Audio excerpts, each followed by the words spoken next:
कि राजा झंडा बोकेर न्यायालयको यस क्षेत्रमा आयो बस्दै गर्दा यो न्यायालयको यो राज्य प्रशासनको प्रहरी प्रशासनले ठेक्दै गर्दा कि लालपिराहरूको लाखौं जनता यो न्यायालयको ठुला परेर भित्र पछाडि यो राज्य प्रशासनले ठेक्न सक्ने हो हामी त्यो सोच्न चाहन्छौँ। त्यसैले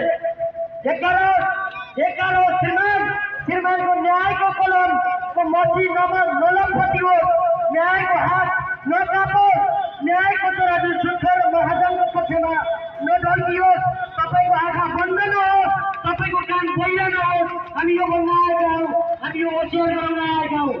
आदरणीय साथीहरू, आजको यस कार्यक्रमलाई छट्टमा हाम्रो मन्तव्य राखिदिनु न। किसान मजदुर आन्दोलनको अगुवा अजय कुशवाहाज्यूलाई म फोटोमा आफ्नो मन्तव्य राखिदिनु न हार्दिक अनुरोध गर्दछु। मान्छे मलाई मतलब भोज गुराम है एक पता संपूर्ण साथी सब एक जोर से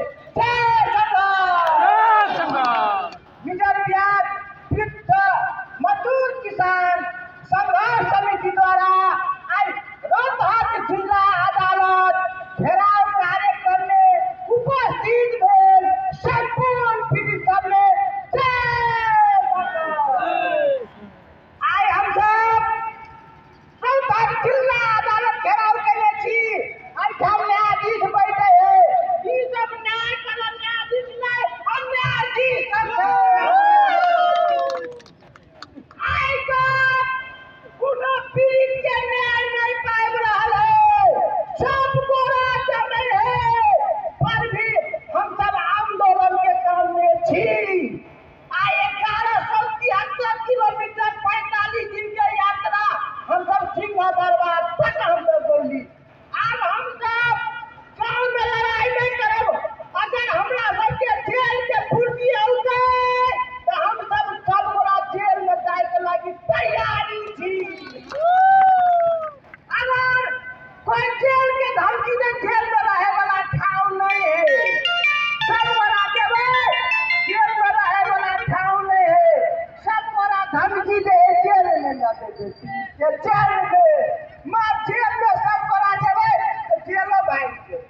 जेल के दीवार हम सब अपने सबके कहा चाहत तो नेता सब वोट मांगते तो झाड़ू से निकला, झाड़ू से हर एक पार्टी वोट लाके गरीब के साथ नहीं दे रहा है।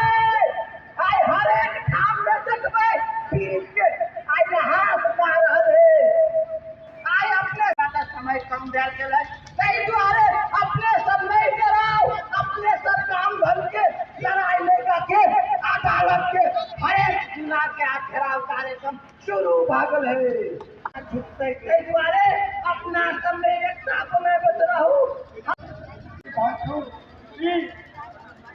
यो अहिलेको प्रहार भइरहेछ लोकतान्त्रिक व्यवस्थामा यो नेपाल सरकार वर्तमान नेपाल सरकारको यस्तो चाल बुद्धिले यस सरकारका हरेक अङ्गहरू यस्ता काम गरिरहेछ कि लोकतन्त्र विरोधी छोट संस्थालाई झकेल्ने काम गरिरहेछ।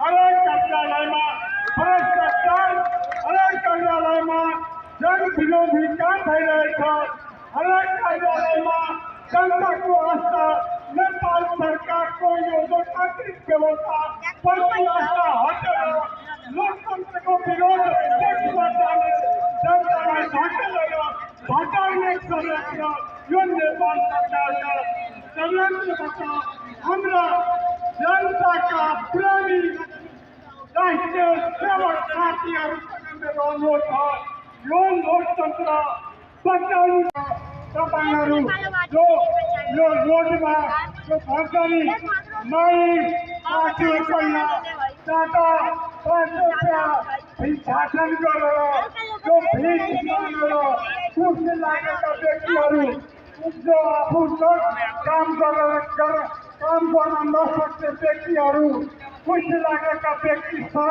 तपाईहरु भ्रष्टाचार गरेर अर्काको कमाई नजायज ढङ्गले जो आर्जन गरिरहेको हुन्छ जसको धन सम्पत्तिका नाम हुँदैन। सबै जिल्ला समिति सञ्चालन जोडेर यस माइक्रोफोन हस्तान्तरण गर्न चाहन्छु। कृपया हामी सम्बन्धित निकै अभाव तलबका न्यायमूर्तिज्यूहरू कृपया हामी भन्न चाहन्छौँ तपाईँहरूले कम्तीमा पनि सामाजिक न्यायको मुद्दालाई आफ्नो सुन्ने विवेकले नहेरियोस् विवेक पुरै गरियोस् हामी भन्न चाहन्छौँ।